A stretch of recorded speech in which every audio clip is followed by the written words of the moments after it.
and welcome to In Business Talks 2. We're thrilled to welcome you to our bonus episode, The Friday Fix. In our bonus episode, we will be discussing a business-related subject with either one of our wonderful In Business networking members or a fellow business owner who will be sharing their advice, thoughts or knowledge on a particular topic. We're your hosts, Tracy and Ian Earle, founders of In Business, a networking and business support community. We host online and face-to-face events and we'd love to meet you. So why not come along? The link to book is in the show notes. Our guest this week is Craig Smith of CRS Editorial. Craig is a highly experienced, award-winning editor, proofreader and copywriter with 28 years of experience. He creates engaging content across print and digital platforms, including articles, blogs, social media posts, bios and trivia. He's also a meticulous editor of fiction, non-fiction, academic and business material. Welcome to In Business Talks 2, and today we have with us Craig Smith of CRS Editorial. Welcome, Craig. It's lovely to see you. Welcome, Craig. Hi, thanks very much for having me. That's okay. No problem. So I suppose we should start off by asking you to tell us a little bit about what you do, Craig. Yeah, sure, yes. So I suppose I help people with their words. I'm an editor, proofreader and copywriter. So that's on a wide range of different products. That's on websites, social media, it's on blogs. And I help people a lot with their books as well. So quite often it could be business books, there could be autobiographies, memoirs, works of fiction, both adult fiction and children's fiction.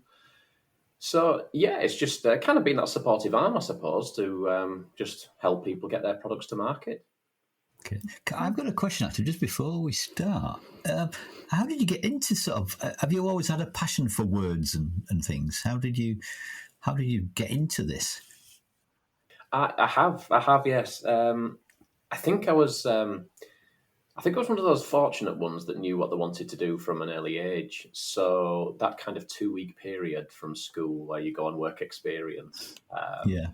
I went to a sports publishers in Leeds. It's no longer there now. It was on Vanguard, the Vanguard House on Dewsbury Road in Leeds. And I proofread and wrote for some football and cricket magazines. And I absolutely loved what I did. And I went out to different press conferences when clubs are signing players and reported on that, just offering like a shadowing service to obviously the main journalist. And it was like, wow, I love this. So yeah, it kind of went from there because my studies has always been aligned with studying like media, studying English, and then later for my degree at university, specialising in sports journalism as well, with sport, health and leisure modules.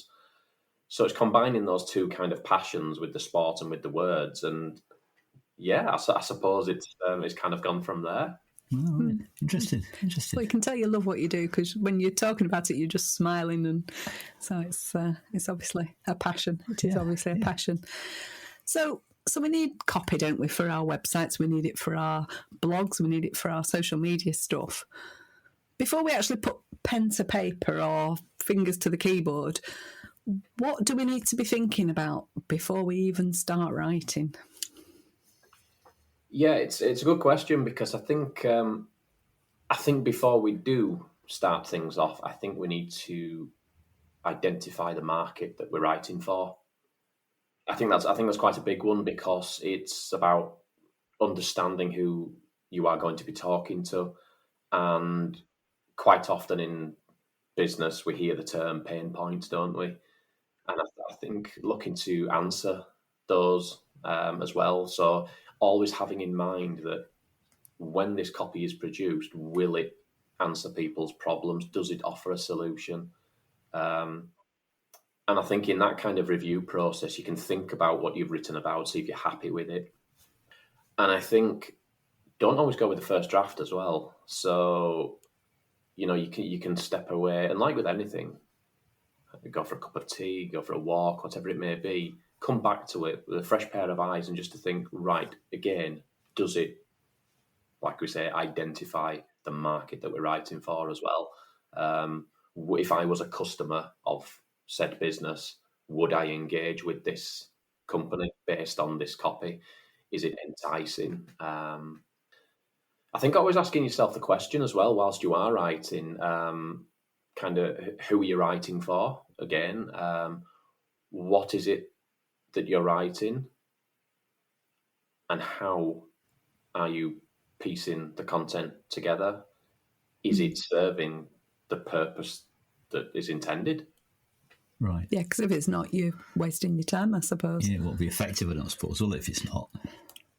That's it, and it kind of then goes hand in hand with using the right words, because when you kind of answered those questions ahead of, like, starting a blank sheet of a Word document, or if you're just if you're writing, literally putting pen to paper, as you mentioned, Tracy, then it's just ensuring that you are using the right words specific to that industry as well.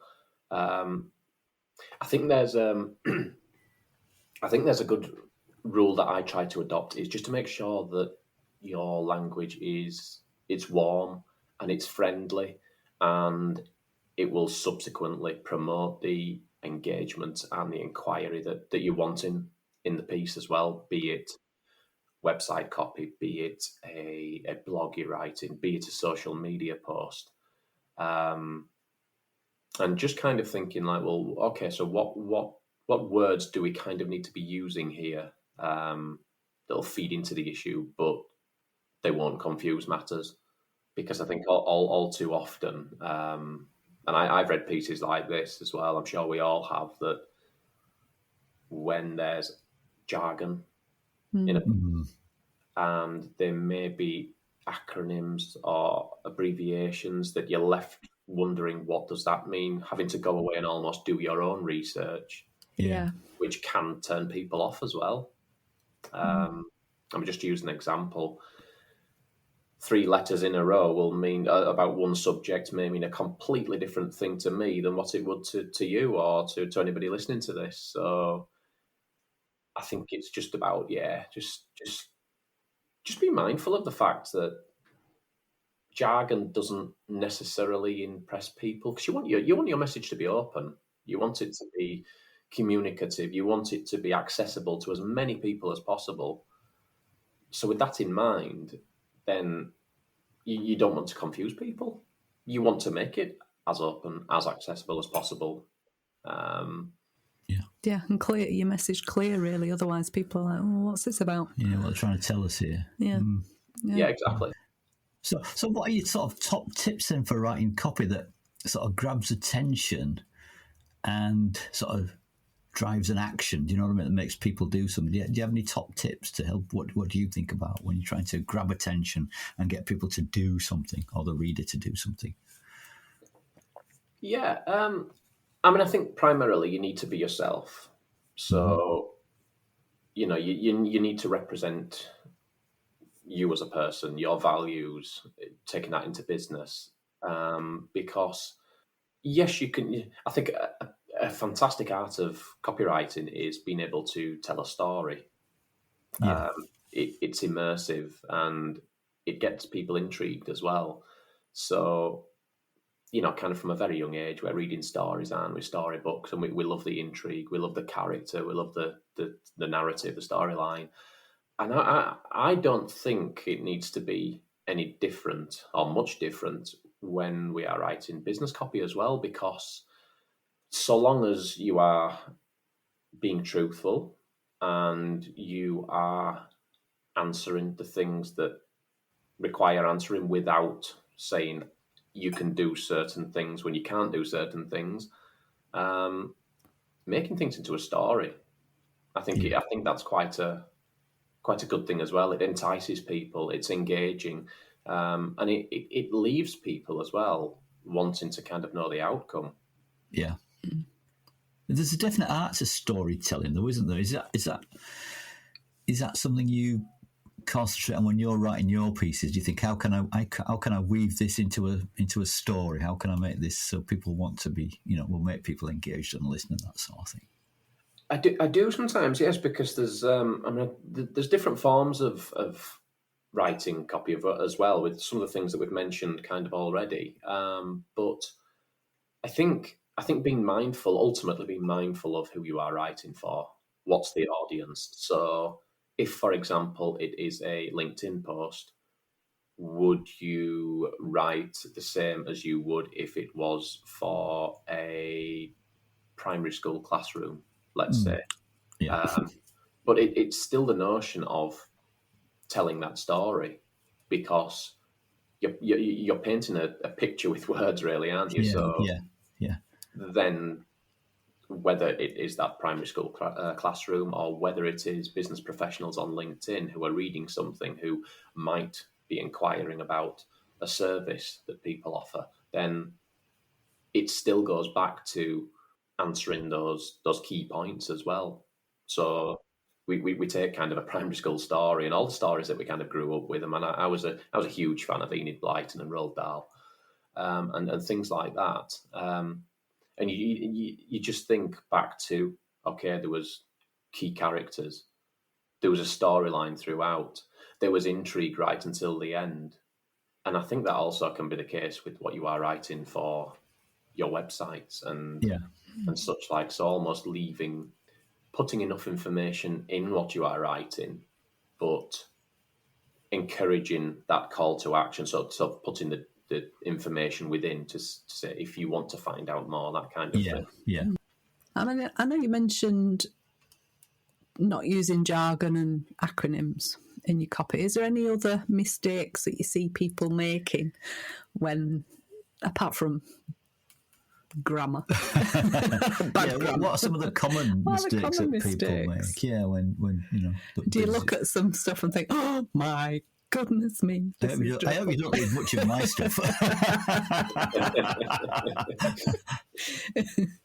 I think some people see kind of white space as taboo, and it's not. It's your friend, and whatever you're writing, to let your piece of writing breathe. So again, be that on a website, be it manuscript for a book, be it a social media post, being able to write with the intention of thinking about how the person will read it. So having a pause, having a paragraph space, having a line break, because and we've all seen things like this. I know, like when we may get some information through and it's it's just a wall of text. You can be overawed by it, can't you? Because it's really off-putting, isn't it? You just don't want to read it, do you? Basically, you don't want to start. Exactly, and I think there's two ways which that could be done. You could have the exact same document, that what you said there, Ian, about not wanting to read it. You could have the self and same document with the exact same words, but it's amazing if you put a couple of different paragraph spaces in and section it off, how different it will be received. Yeah. It's funny, isn't it? Yeah, it is. Yeah. Yeah. I look at stuff sometimes on LinkedIn. It is, like you say, a wall of words, and you just think, well, I'm not even starting reading that. So definitely off-putting. I mean, sort of I'm sure it must be in your line of work. What's the importance of research for you then? How do you conduct sort of effective research for if you're having to write something? What tools do you use for researching it, or to keep you informed? I mean, it does depend on what I'm writing, but I love the human touch. So I love interviewing people. I love getting to the nitty-gritty of what we're actually talking about, why they want to produce this piece, what do they want to get out of it. And that can help formulate kind of the questions that you ask. So when you are interviewing somebody as well, for some written copy, being mindful of, asking those open-ended questions and things then that you can think of on the back of their answers and things like that can really help formulate not just that piece, but also future content as well, which can be of benefit to the organisation as well. Do you think I know AI is a big thing now. Do you think is that going to have an impact on what you do? I mean, have you noticed people saying, "Oh, I can do this with AI. I don't need you now, Craig. I've got AI." You know, what have you come across so far? You can tell it's AI basically, though, can't you? But it's getting better. That's the problem, I think. It is getting better, and I have noticed that. I must admit, I won't lie. Yes, I have. But my response to that would be that I mean, AI has been around in different guises for quite some time. I don't think Yeah, it it's going has. to Yeah, replace us. And it's beneficial, certainly. Certainly, if you maybe don't have a starting point, then you can auto-generate different content Yeah. and then yeah, potentially work around it. But what I would suggest is always be personal and always be mindful of this is your work. You're not being dictated to by AI. You may be using it as a little mechanism to tool. kind of get you on your way, almost like the writer's block, Yeah, taking a blank sheet, putting some ideas in. But as we've found with different programs, you're only as good as the information that you put in. So I think to be mindful of the fact that not to become like too lazy with writing because of the Yeah, so-called the tools that are solutions offered available. by yeah, AI. Yeah. yeah. Yeah, I mean, you mentioned writer's block there. I mean, how would you overcome that? You didn't have AI. Yeah, if you didn't have AI. Well, I get some of my best ideas for when I'm not at my desk. Yeah. So I think I've said this to you before, Mm. but Yeah, I I think you have. go for a walk, go for a run, just do something. Watch TV, just do something that isn't sat at your desk staring at your computer, staring at a blank sheet of paper, just thinking, come on, come on. Because I think you then kind of put pressure on yourself. Yeah. So yeah, I think I've had such clarity of thought when I've been kind of out of the zone of kind of my job almost. And I think that kind of from speaking to various different people in different industries as well, they've kind of said the same as well. So I think it's kind of across the board. Just taking yourself out for a walk and something like that can really just ensure clarity and clear that space in your head to be able to go back and think, right, now I can crack on with this.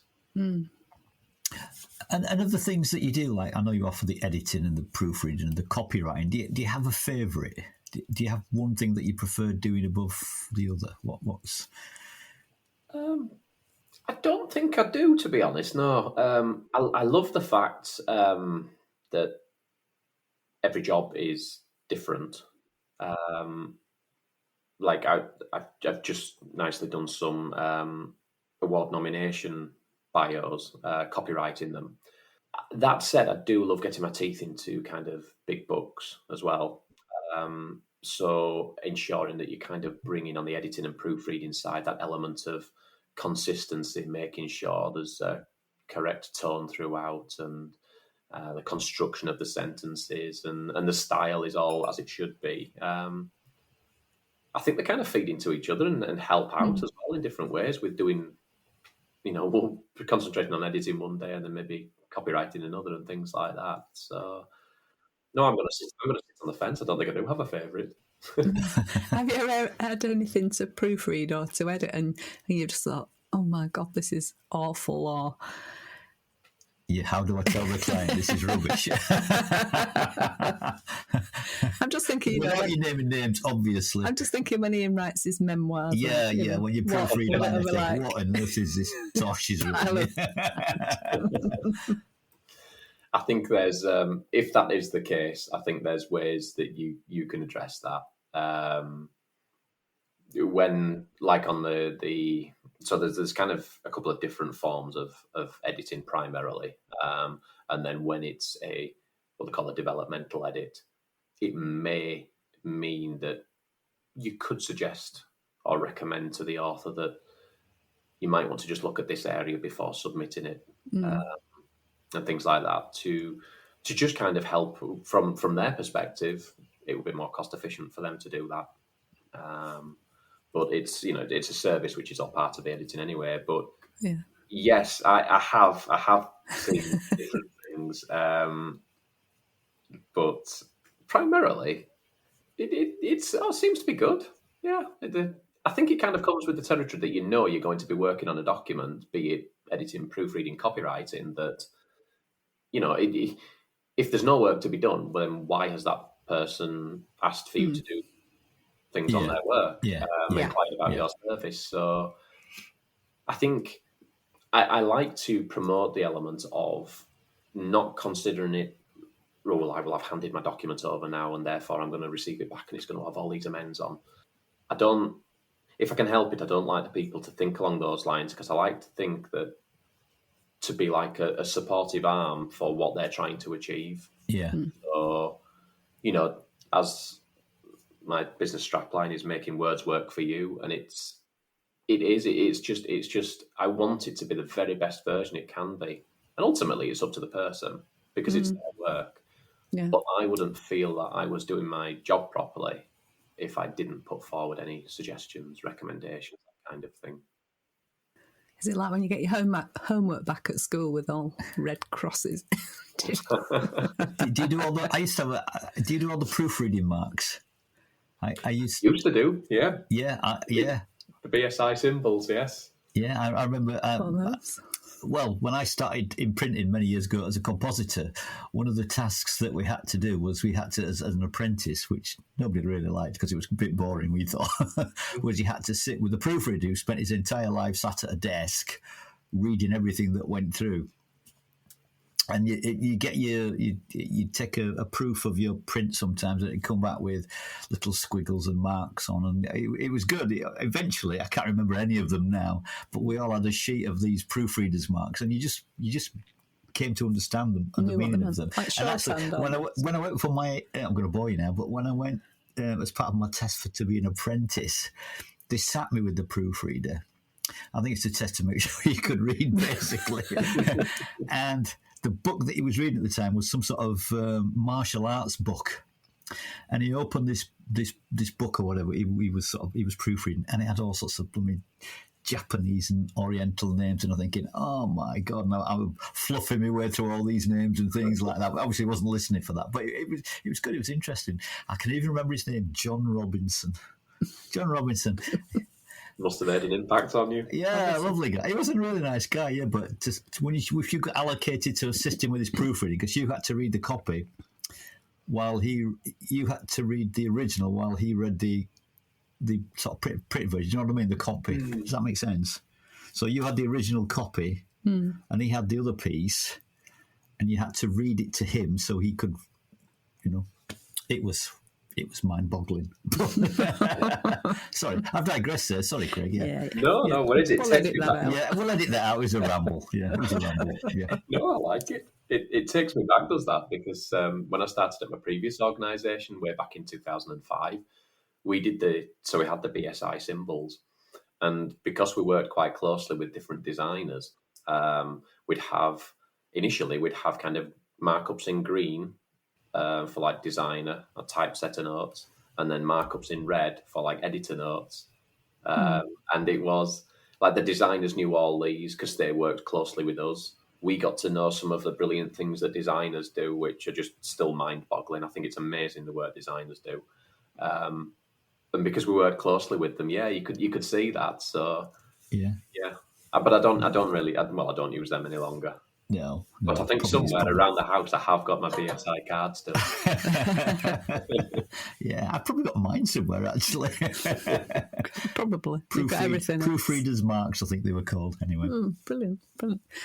Great stuff. Is there anything else you feel you need to tell us about our copywriting or anything? Is there a way? I've got one more question actually. Is there a way you can sort of measure the effectiveness of your copywriting? I don't mean of yours particularly. I mean anyone doing copywriting. Can you measure how effective it is? I don't suppose you can really, can you? Is that possible or not?